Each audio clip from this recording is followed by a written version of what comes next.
Glória a Deus, aleluia. Nós já vamos passar.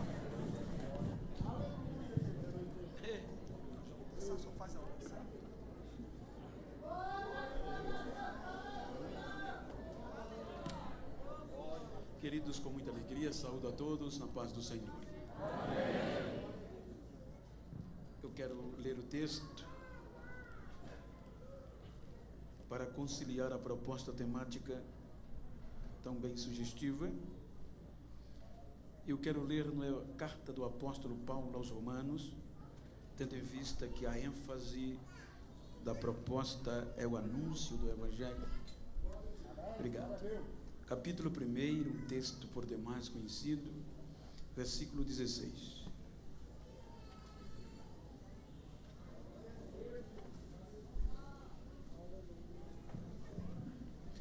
O texto diz, eu quero pedir a permissão aos irmãos, vou ser um pouco rápido, tendo em vista que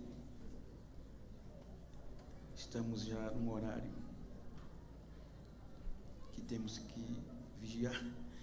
O texto diz, porque não me envergonho do Evangelho de Cristo, pois é o poder de Deus para a salvação de todo aquele que crê, primeiro do judeu e também do grego.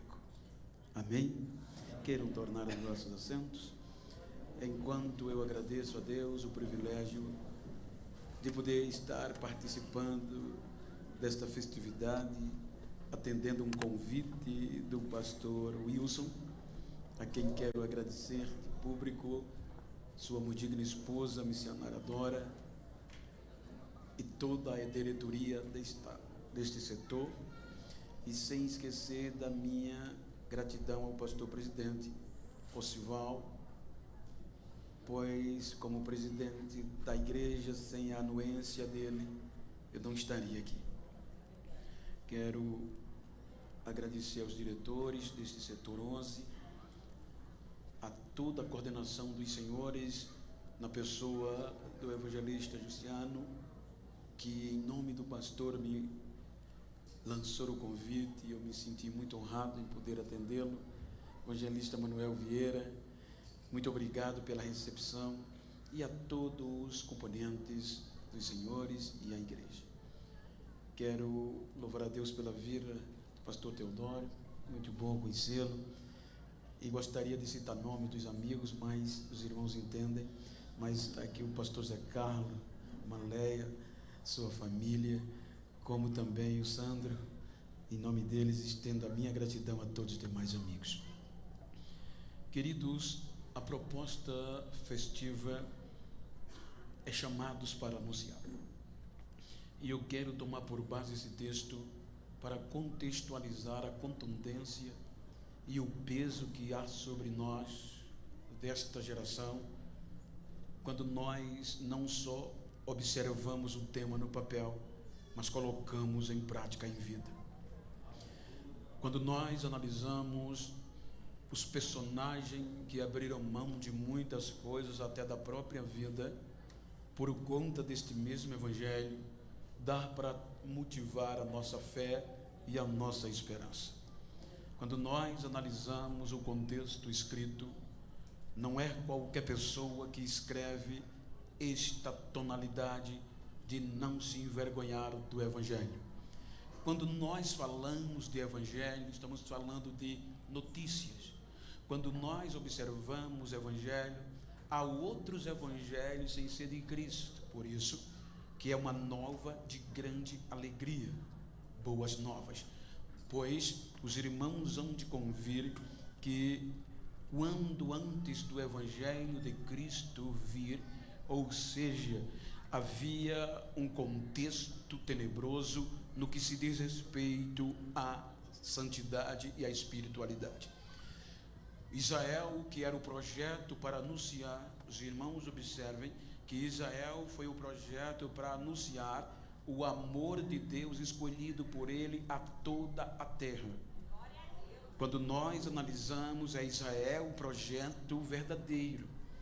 Se os irmãos lerem o processo inicial, vão observar no capítulo 11 que o próprio Paulo escreve aos Romanos, versículo 25, ele diz que Deus endureceu em parte o coração de Israel para nós entrarmos como gentios.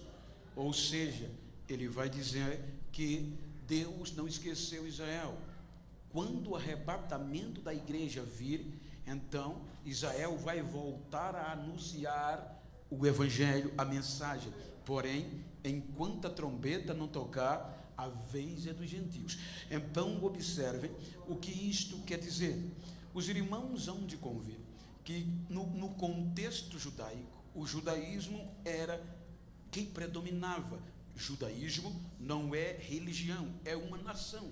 Então os judeus eram responsáveis, mas não valorizaram este anúncio, a mensagem. E quando, por volta de 64 anos antes de Cristo, quando o Pompeu venceu os piratas e os salteadores da região da região da Cilícia, principalmente na cidade marítima de Tarso, então os irmãos observam que os romanos vieram e predominaram sobre a Palestina. Então isso agravou o contexto, todo o contexto religioso, porque agora era o Império Romano que nomeava os sumos sacerdotes e eles os agregados.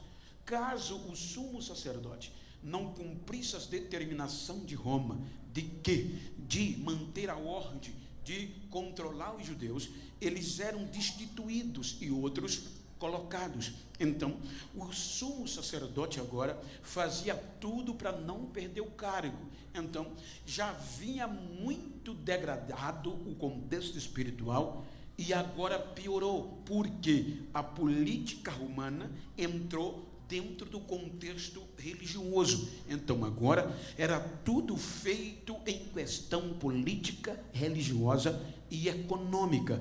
Por conta disso, vêm os interesses de eclodir os grupos religiosos, dentre eles os saduceus, os fariseus e os escribas, que eram um grupo de teólogos, os acadêmicos dentro da lei. Eram estes escribas que tinham responsabilidade de formar a nova geração, como os senhores mais jovens, para continuar anunciando a sua interpretação da lei no contexto, o seu evangelho.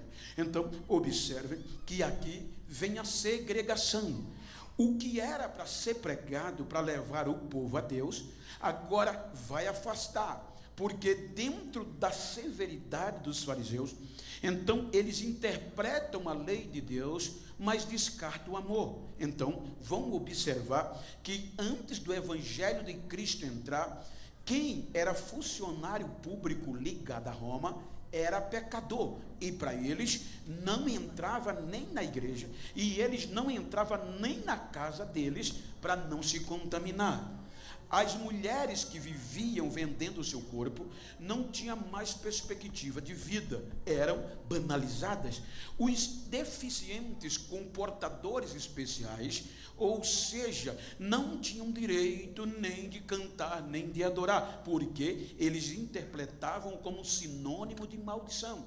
E para piorar, o intelectual era o que prevalecia. Por exemplo, quando nós analisamos em síntese a vida ou um contexto de Paulo, os irmãos observam que Paulo não era qualquer um. Paulo era de sangue nobre.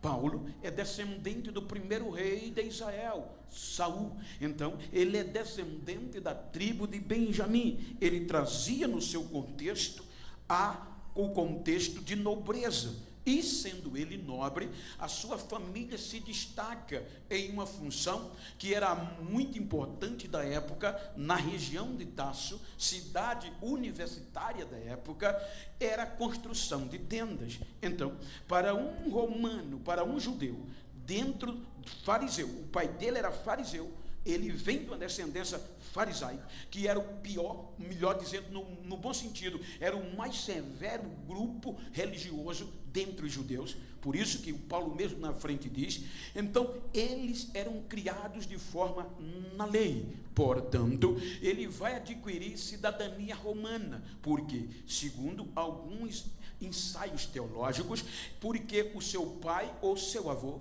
serviu ou em construção de tendas ou na terceira legião, foi um legionário, que era a mais importante de Roma, que tinham estabelecido em Tarso por conta dos salteadores, dos piratas que tentavam arrebentar com a cidade, vencendo. Então, por este motivo, Paulo também já nasce como cidadão romano. Por quê? Porque sendo judeu, e os romanos davam este prêmio a quem servia, ou construindo tendas para o exército, ou apoiando o exército, ou servindo. Era a forma de receber como gratidão pelo trabalho a cidadania romana. Observe que quando Paulo completa 13 anos, o pai vai fazer dele um sonho, torná-lo um mestre da lei de Israel, um mestre para defender qualquer heresia, qualquer movimento que viesse fora da lei. Então, com 13 anos, Paulo é enviado aonde? A Jerusalém, de 13 a 14. Então, quando ele chega em Jerusalém, segundo o escritor Paul Gardner, quando ele relata os tempos de Paulo, Roma, ou o contexto nos tempos de Paulo, ele vai mostrar que Paulo era mais novo do que Jesus, cerca de 10 anos. Quando Paulo chega em Jerusalém, com 14, Jesus estava com 24. Então, veja que os dois estão anonimados. Só que como a família de Paulo era bastarda, ele vai estudar aos pés do melhor mestre da lei de Moisés, que era o doutor Gamaliel. Não era para qualquer um, era o melhor, era o mais exigente, era o mais venerado. Então o doutor Saulo chega para estudar a lei de Moisés, gabaritoso, gastando muito dinheiro e sobretudo dedicado para ser um mestre, e vai se tornar um discípulo de um judeu, mestre Gamaliel. Abrindo parênteses, só para os irmãos terem uma ideia da contundência de um discípulo que tinha o dever de anunciar, um discípulo no contexto original chama-se talmidim. Qual era a função de um talmidim? Era, por exemplo, quando um jovem completava de 12 a 13 anos, então eles eram levados para uma mesa examinadora, acadêmica, na lei. E aqueles mestres iam lhe fazer pergunta da lei.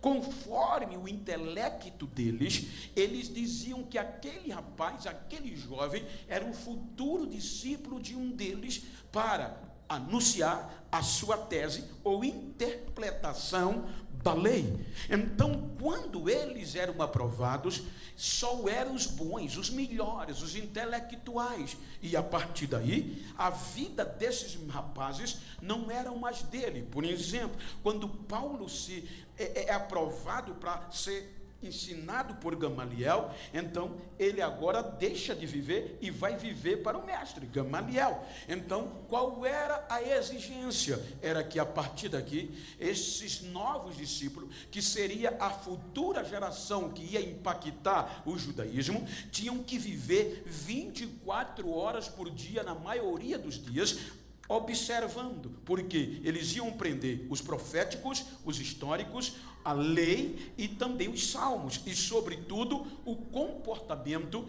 de um mestre. Por quê? Porque não era só a letra, era também o que o mestre era capaz de fazer. Qual era a tônica? Porque se um pastor Wilson era o meu mestre, então ele tinha que me preparar e eu ser preparado para que quando ele partisse dessa vida para outra, eu continuar defendendo o que ele me ensinou, melhor do que ele, ou tanto quanto ou melhor que ele. Então, esta era a preparação de um discípulo para anunciar. Então, observe que quando Jesus passou com 12 anos a 13, diante desta mesa examinadora, que toda a família judaica tinha, veja que Jesus é melhor do que Paulo, porque a Bíblia diz que quando eles perguntavam, Jesus, além de dar a resposta certa, ainda ensinava. E aí eles abriam a boca e diziam: de onde é este menino? Que sabedoria é esta? Mas observem, de onde era Jesus? Da Galileia, região de Nazaré. E para os doutores de Nazaré, da Galileia, não vinha nada que prestasse, que tivesse futuro.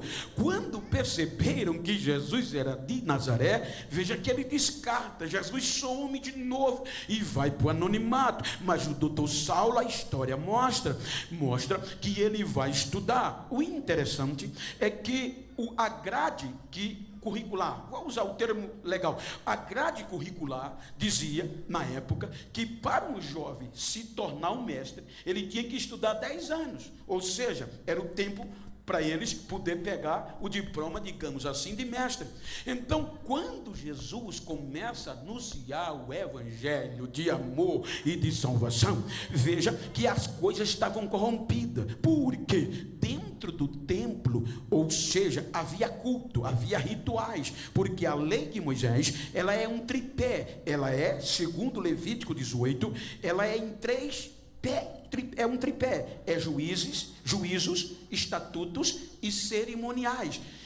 Levítico diz que os juízos e os estatutos são eternos, são inquebráveis, cerimonial. Então, o que era que acontecia? Eles esqueceram os juízos e os estatutos e se baseavam nos cerimoniais, matar o boi, derramar o sangue, mas não cumpria a realidade da exigência que Deus exigia. Então, eles viviam de aparência, por isso que tinha oração 3 vezes por dia, 3 vezes por dia, e eles levam a sério. Eu estava agora há pouco no Egito, e quando eu fui sair do Egito para Israel, cheguei na fronteira, deu a hora da oração, acabou, filho, você tem que esperar os 15 minutos, eles param tudo, botam a cara no chão e vão orar. Era assim também na época, tinha culto festivo todo sábado, mas olha, quando eles iam para o culto, na entrada principal, estava coxo, pedindo pelo amor de Deus um milagre, mas como não havia espiritualidade,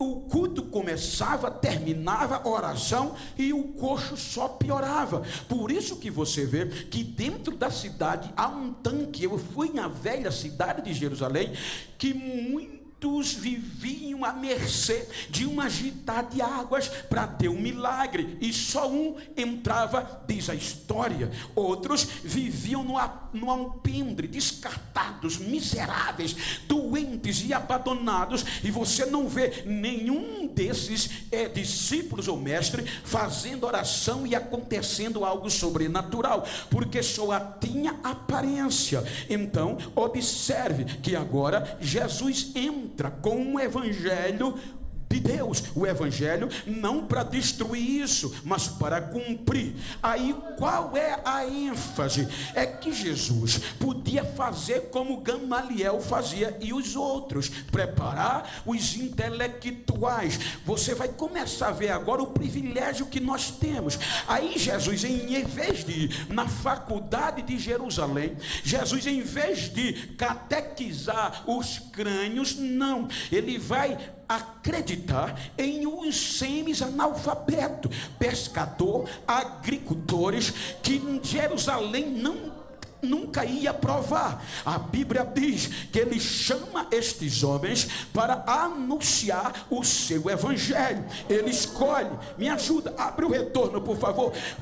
Veja que quando nós observamos, por isso que Jesus disse, porque veja que os mestres de Jerusalém, eles examinavam o rapaz, e quando o rapaz era bom, eles aprovavam. Aí esse rapaz escolhia qual mestre queria aprender, a lei. Então veja que era pelo intelectual, pela capacidade. É por isso que Jesus, quando chama os discípulos, ele diz: não foi vocês que me escolheram, ou seja, vocês não tinham capacidade, mas fui eu que escolhi a vocês, nomeei vocês para que vão e dê fruto, e o vosso fruto permaneça. Aí agora o que é que acontece? Aparece no norte da Galileia de onde nada vinha que prestasse para os doutores, um Jesus, um profeta, acompanhado de 12 semi-analfabetos, propagando o evangelho de amor. E qual era a diferença?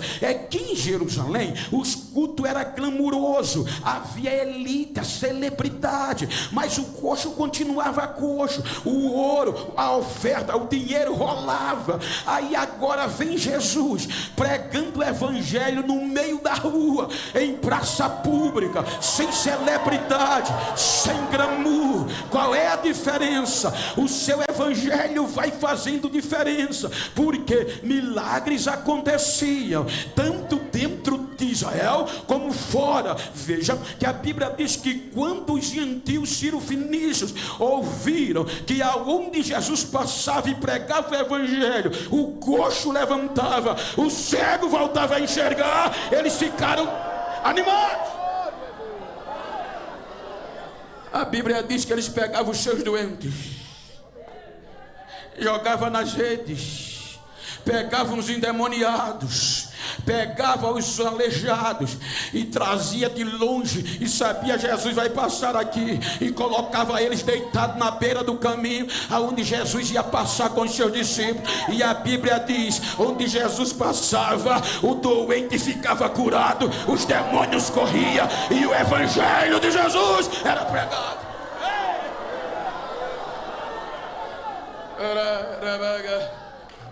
Era isso que os discípulos tinham que aprender. Em Jerusalém era intelectualidade, mas aqui no norte era poder de Deus. O evangelho de Cristo é o conjunto dos seus ensinamentos. Evangelho é isso. Então, por isso que é o evangelho de Cristo, porque tinha outros, mas só o evangelho de Cristo era poder de Deus. Aí a notícia chega em Jerusalém, sintetizando, que apareceu de Nazaré um tal de Jesus o Nazareno, que estava pregando um evangelho e estava acontecendo coisas e que todo mundo estava seguindo a ele. E o pior, quem não tinha esperança ele estava dando, os descartados ele estava levantando, e aqueles que não tinham mais chance de viver ele estava dando.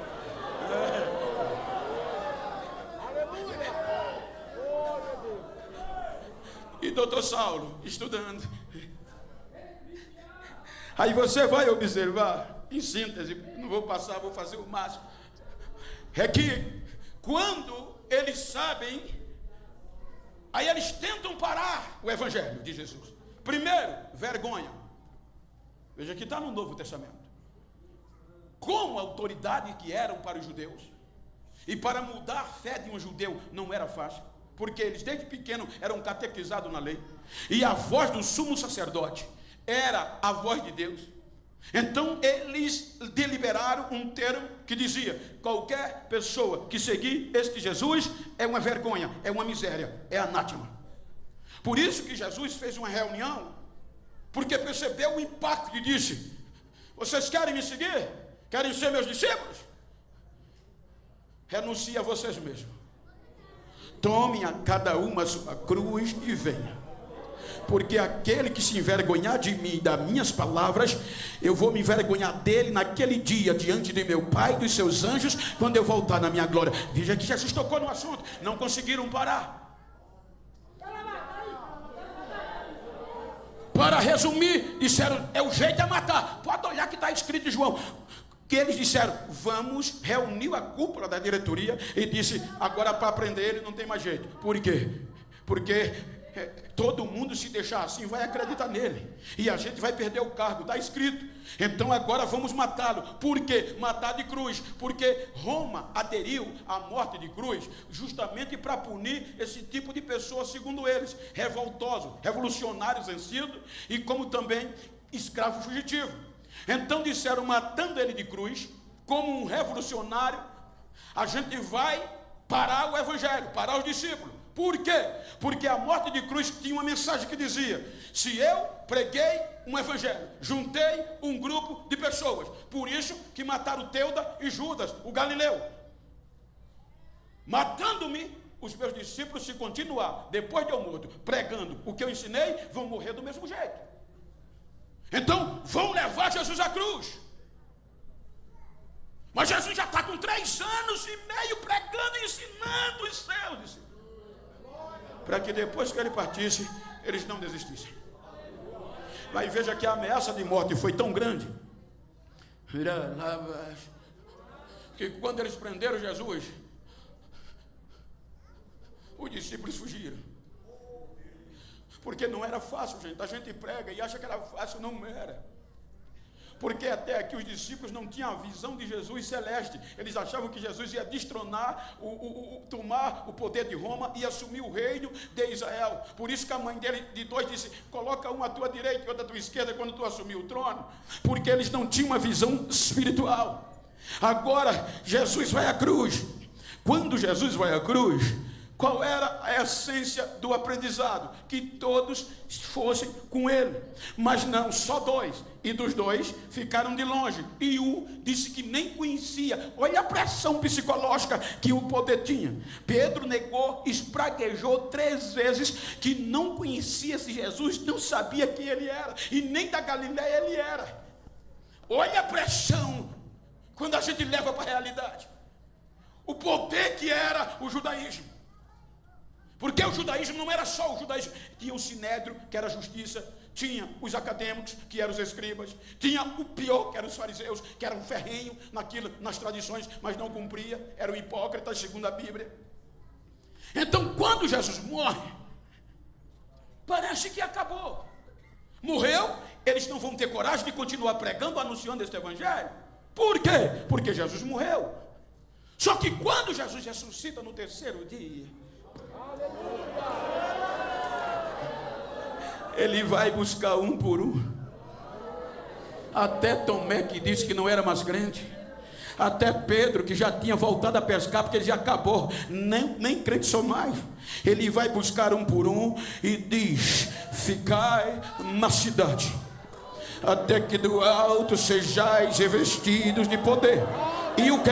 E vocês serão minhas testemunhas. Ou seja, vocês vão pregar o que viram, o que ouviram e o que aprenderam, e dizer que eu estou vivo, vou para o céu e vou voltar, e eu vou estar com vocês todos os dias até a consumação dos séculos.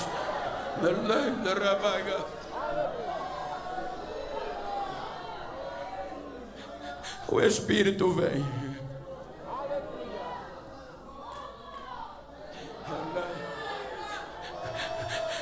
Jesus morre, ressuscita com 33 anos. E se implica a dizer 24, quando Paulo chegou com mais 9. Estava com 9 anos, Paulo já estava trabalhando no TCC, digamos assim, para semestre. Aí o Espírito vem, e quando o Espírito Santo vem, dá uma sacudida nos discípulos, que cerca de 120 analfabetos, com medo da pressão dos doutores de toda Jerusalém, estavam trancados. Eles falaram um barulho, fizeram um barulho tão grande, não um barulho, mas falando as maravilhas de Deus, cantando o hino e adorando a Deus, que assombrou toda a cidade. Aí os doutores viram o barulho diferente. De onde está vindo esse monte de variedade de língua? Está vindo lá do cenáculo. Quem está lá? Os galileus. Veja que um doutor diz: mas eles não são ignorantes, indoutos, não têm conhecimento? E como nós estamos ouvindo ele falar na língua do nosso país que a gente nasceu? Tem alguma coisa diferente. Vamos lá. Quando chegaram lá, que viram e ouviram, está escrito: viram e ouviram o que estava acontecendo, as maravilhas de Deus, e ficaram perplexos. E um doutor disse: essa raça está bêbada. Olha, pastor Wilson não faria isso, nem eu, nem um pastor tinha coragem de botar um homem daquele para pregar. 60 dias estava desviado, espraguejou. Agora Jesus tinha restaurado, buscado ele, e agora é o primeiro que vai para frente. Diz: quem vai pregar hoje sou eu, quem vai anunciar o evangelho sou eu. Pedro prega. Olha a mensagem dele: tem ninguém bêbado aqui não, filho. Isso aqui é o que Deus prometeu por intermédio do profeta Joel, que nos últimos dias ia derramar do seu Espírito sobre toda a carne. Ou seja, isso que vocês estão vendo e ouvindo é poder de Deus, é evangelho de Jesus. Ele começa a anunciar o evangelho de Abraão, chega na cruz de Jesus, na ressurreição, ele nem faz o convite, já tinha 3.000 pessoas, doutor, sacerdote, também levantando a mão. Eu quero aceitar o evangelho de Jesus.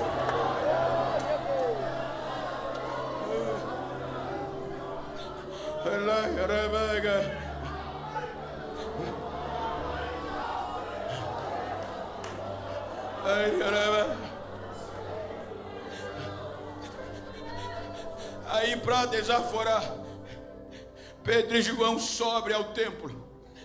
Lembra daquele coxo de quase 40 anos?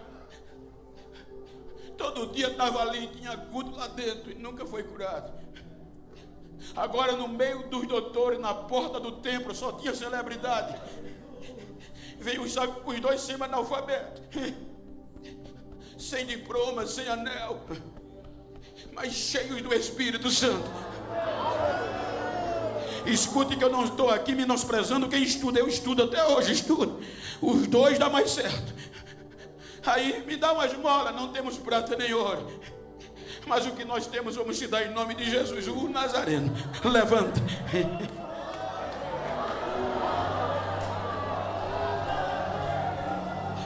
Quando aquele rapaz entrou no templo, o número de crentes foi para quase 5.000 pessoas. Aí foram chamados pela alta cúpula judicial e sacerdotal para pararem de falar nesse nome. E veja que eles sancionaram uma lei emergencial para parar os discípulos de anunciar. Proibimos vocês, com ameaça de morte, de falar e ensinar nesse nome. Chicotearam-os e disseram: vão embora, se falar vai morrer.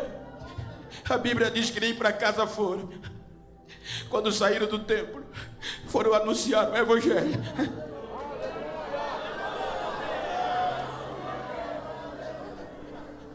Só tem um jeito: prendia, aí o anjo ia lá de noite e tirava eles com a cadeia fechada de dentro. Aí disseram: reunião acadêmica, jurídica e sacerdotal, eles são ignorantes, eles não conhecem a lei, então só tem um jeito de pará-los: pelo intelectual, pelo conhecimento da lei. Aí o doutor Gamaliel, vou usar minhas palavras no contexto bíblico, doutor Gamaliel diz: o problema foi este, está resolvido. Acabei de formar um menino muito bom. Foi o primeiro, nunca vi daquele jeito. Igual a ele, nunca ensinei. Vírgula por vírgula da lei de Moisés, ele é bom. É cidadão romano, é judeu, poliglota, filósofo, entende de direito. Aí reuniram e disseram: vamos nomear ele. Pelo conhecimento da lei, ele vai parar os analfabetos de anunciar esse evangelho. Doutor Saulo é nomeado com a ordem judicial e sacerdotal, carta branca, no tocante àquela raça que eles chamavam de raça ruim. Pode fazer o que quiser, o importante é que acabe com eles. A Bíblia diz que o doutor Saulo entrou assolando, pisando de pé os irmãos.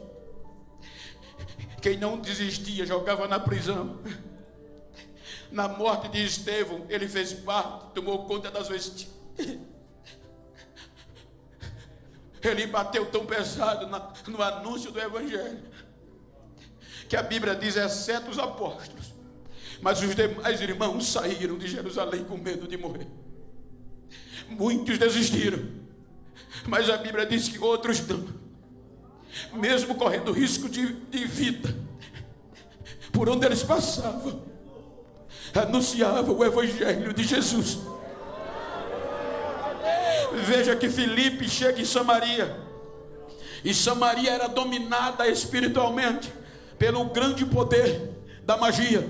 Era um homem chamado Simão, que o povo em Samaria chamava ele o máximo do poder, o grande poder, que enganava o povo. Agora chega Filipe, liso, fugitivo, mas cheio de Deus, anunciando o evangelho de Jesus.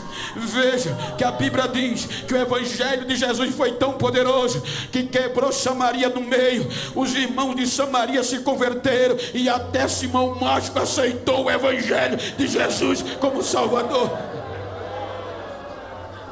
Os irmãos chegam em Damasco. Aí Damasco é incendiada pelo anúncio do evangelho. Aí a notícia chega em Jerusalém. Quando a notícia chega em Jerusalém, que lá em Damasco havia um povo que fugiu de Jerusalém, estava anunciando o evangelho do tal Cristo. Aí Paulo ficou doido.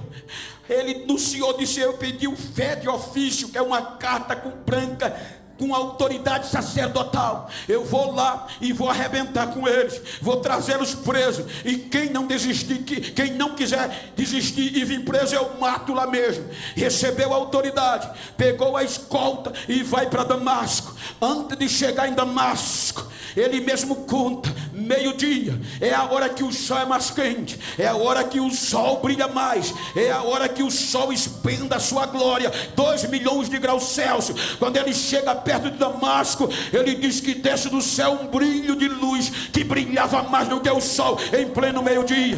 Ele, com todo o cabedal, com toda a escolta, cai no chão e só tem o direito de dizer: quem tu és, Senhor? Eu sou Jesus, a quem você persegue. E agora?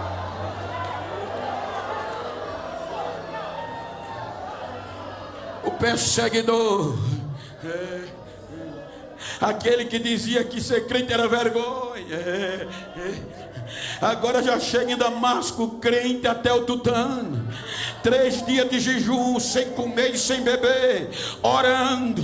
Aí vai Jesus na casa de um crente sem nome, crente sem foto no cartaz, crente que já estava tremendo porque sabia que o doutor estava vindo para prendê-los. Aí Jesus vai lá e diz: Ananias, tem um jovem que vinha para cá e eu ceguei ele está na rua tal, no endereço tal. Eu quero que você vá lá, que eu quero usar você para ele ser curado e eu enchê-lo do meu espírito. Saulo tinha cabedal, tinha conhecimento, mas não tinha o poder de Deus nesse espírito. Aí Ananias pergunta o nome, não quero acreditar. Aí Jesus diz: é Saulo. Aí Ananias diz: Senhor,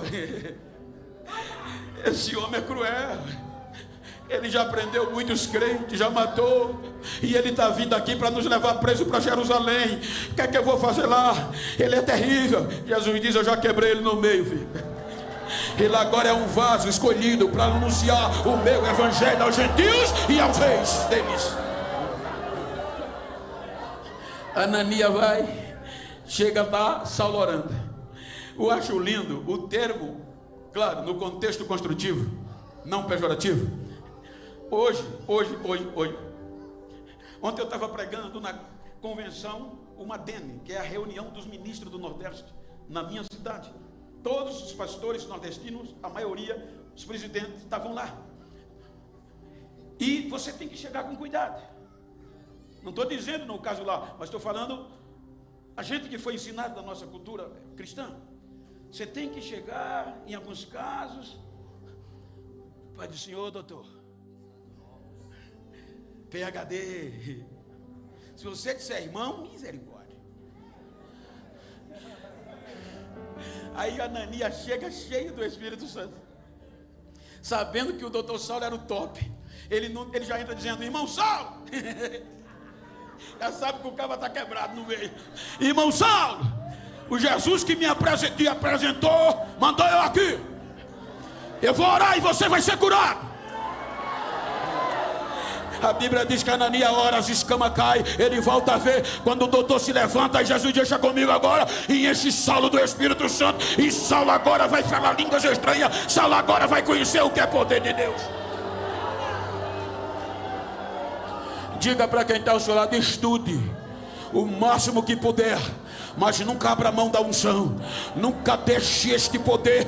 Não, porque tem muitos lugares que doutor não profetiza mais, tem muitos lugares que doutor não fala línguas estranhas, mas eu creio que na adega ainda fala, ainda tem doutor que profetiza, ainda tem doutor que anuncia o evangelho de poder.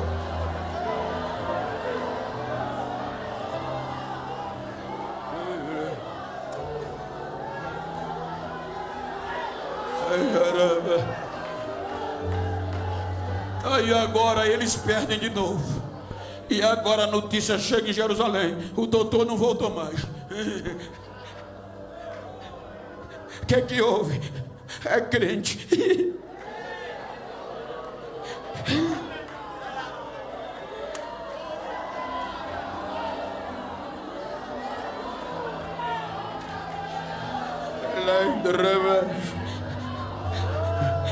Ele passa 14 anos no anonimato se preparando. Você está entendendo a responsabilidade que a gente tem? Que quem começou a pregar esse evangelho não era um qualquer um.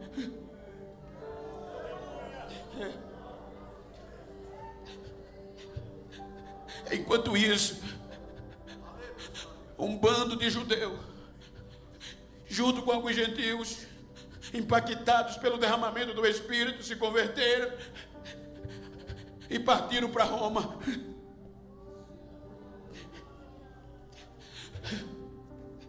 Quando chegaram em Roma, começaram a anunciar o evangelho. O negócio era tão sério, porque Roma era o centro do mundo, capital do império. Roma era uma Brasília hoje, de onde saem as decisões do país, as maiores decisões. E como império, já está dizendo, eles não proibiam a quem chegasse, estrangeiro ou não, entrar em Roma e adorar os seus deuses, desde que reconhecesse César como o Senhor acima de todos. Agora os convertidos que chegaram anunciando o evangelho de Cristo vão ter dificuldade, porque eles só reconheciam Cristo. O escritor romano Suetônio, ele conta que esses crentes começaram a perturbar o imperador por conta de anunciar um certo Cristo. O que era que acontecia? Ilustrando, para você ter uma ideia, os crentes chegavam e não tinham medo de anunciar o evangelho. Eles simplesmente, eles passavam pelo outro, era ordem imperial. Antes do evangelho chegar, me ajuda aqui, por favor. Eles passavam pelo outro e tinham a obrigação de se encontrar na rua, adorando o seu Deus ou não. Desde que fizesse isso, Securion. O outro respondia e passava. Quando eles diziam isso, no latim ou no grego, é César, é o único Senhor. Mas agora, anunciando o evangelho, esperando a volta de Jesus, dentro de Roma, quando eles encontravam uns, eles não se curvavam, eles já sorriam, apertavam a mão e em voz alta dizia Maranata. O outro gritava Maranata, ora vem Senhor Jesus, ora vem Senhor Jesus.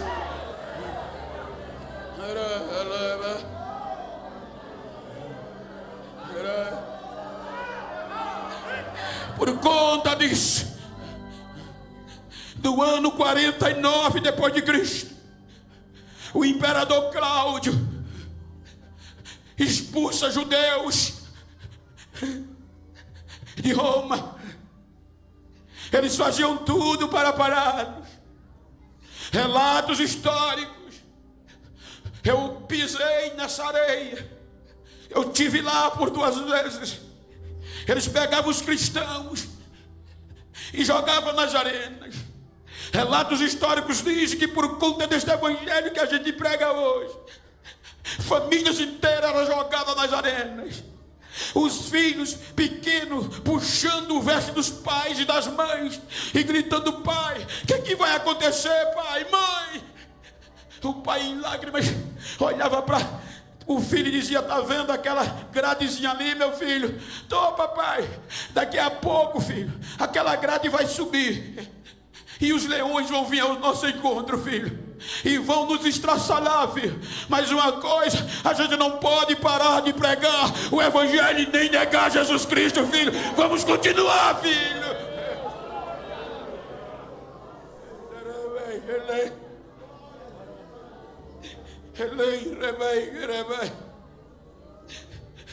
Muitos foram expulsos, mas outros ficaram. Você vai observar que quando Paulo escreve a carta aos Romanos, ele vai dizer que muito queria estar lá. Ele vai dizer: irmãos, eu dou graças a Deus por Jesus Cristo, por conta da fé que vocês têm. A fé de vocês é conhecida no mundo todo. O que vocês estão fazendo por este evangelho é conhecido no mundo todo. Eu queria estar aí, e em breve eu vou pregar este evangelho aí com vocês, porque eu não me envergonho do evangelho também. Agora eu não me envergonho, porque é poder de Deus e salvação para todo o que crê.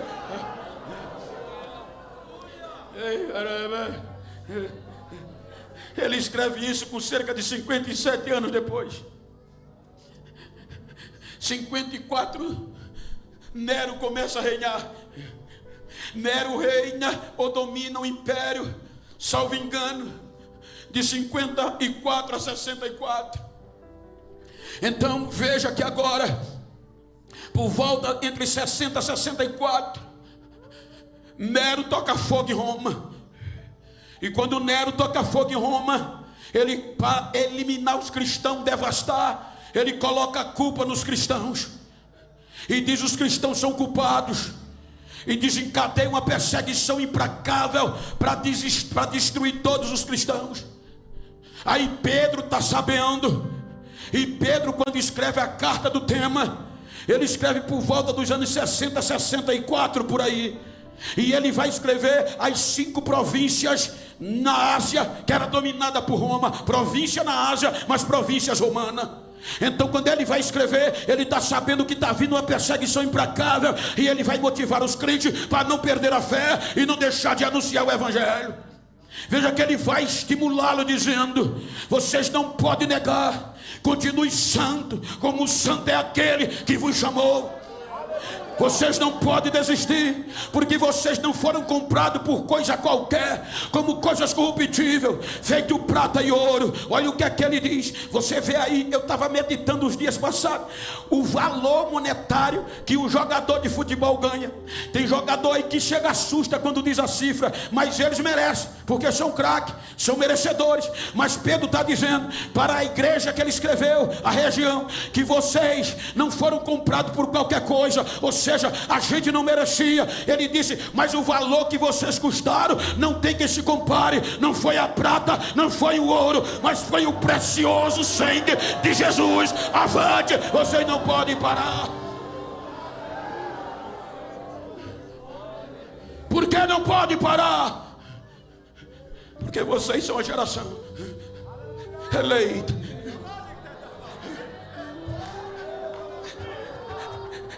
que foram tirados das trevas para a luz, para continuar anunciando as virtudes daquele que vos tirou das trevas para a sua maravilhosa luz. Ou seja, vocês vão ter que anunciar as virtudes, o poder deste evangelho. A perseguição veio, e Nero queima crente a bambam.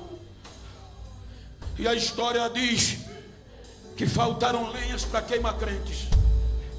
Quer dizer, se faltou lenha, era porque os crentes não desistiam, na sua maioria. Bota nos postes. Era crente colocado nos postes.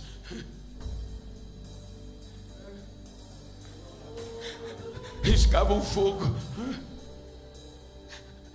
Era o fogo queimando e eles falando de Jesus.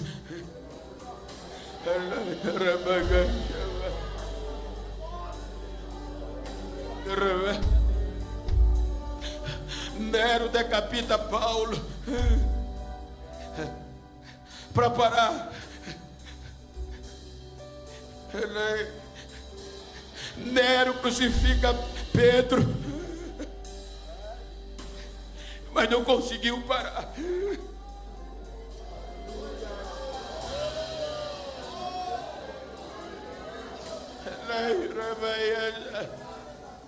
A religião queima Hans, mas não conseguiu parar.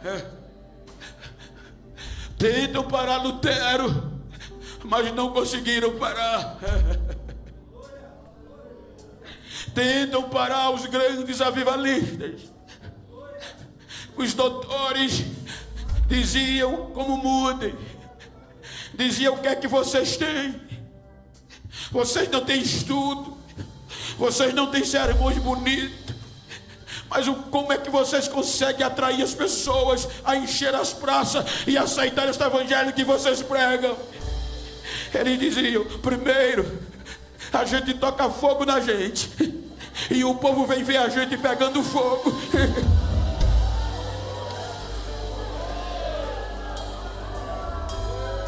Diga para quem está ao seu lado: se depender de mim, você vai sair daqui incendiado para atrair multidões.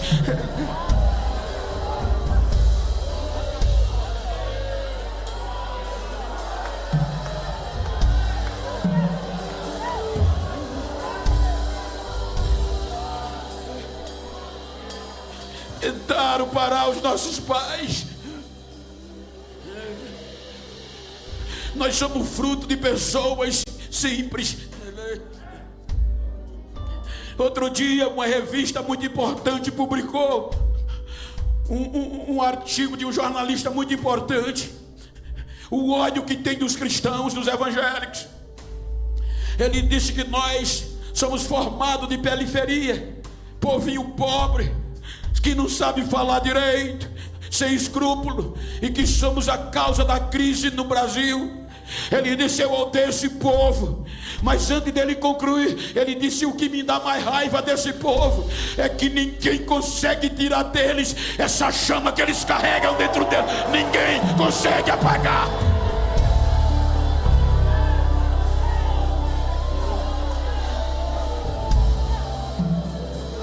Esses dias eu estava pregando em Sobral, sentado ao lado do pastor.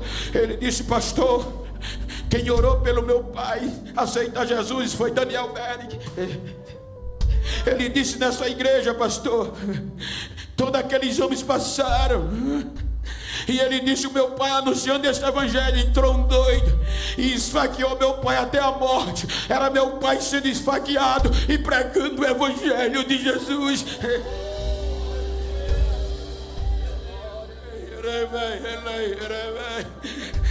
Diga para quem está ao seu lado: anunciando o evangelho até a trombeta tocar, até o fim.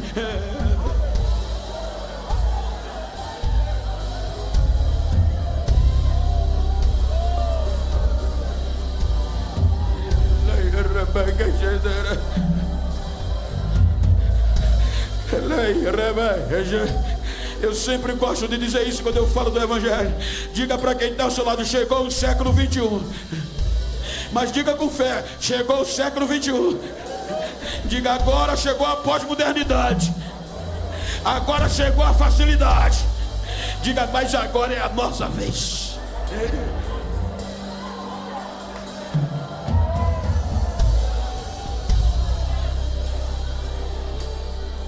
Não é só o tema, irmão.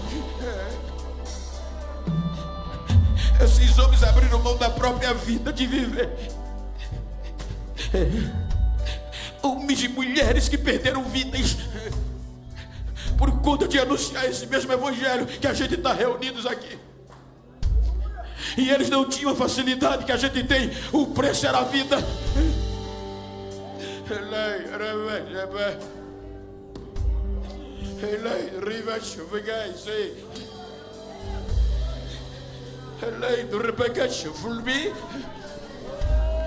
And break away like I said, rise. And let break a shot for break and I should read me. Break such shit, break like no rest. If you guys say, break like your we can say your eyes. And let break such a break such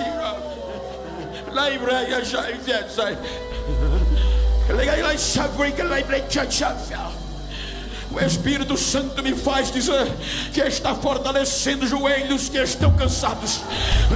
Há uma chama nesta noite incendiando corações, e há uma urgência da parte de Deus em sacudir crentes para a evangelização em massa. Ei, Brasil, te prepara que está levantando uma geração destemida para falar do poder deste evangelho. Cadê a geração? Cadê a geração? Cadê a geração?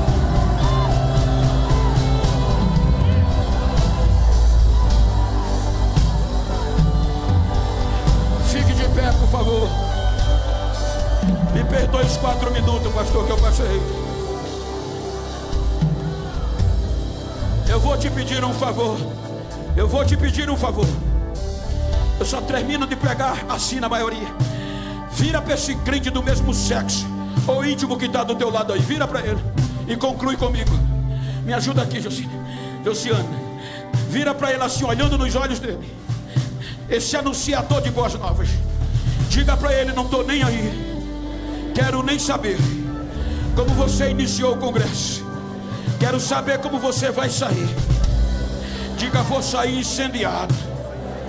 Diga: se por acaso tu encontrar alguém por aí que pensou que eu ia desistir, que eu ia me calar, diga a ele que vai ter que me engolir, porque eu não me envergonho do evangelho. Vou continuar pregando. É poder. Abraça ele, abraça ela.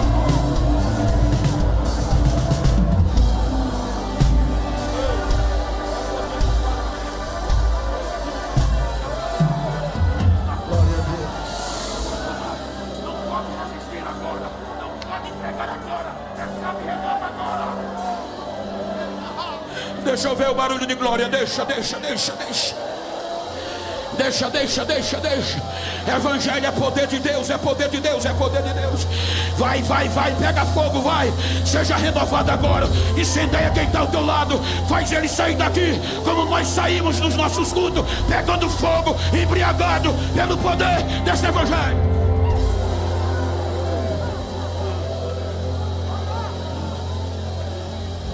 Anunciando até o fim. Geração eleita, chamados para anunciar.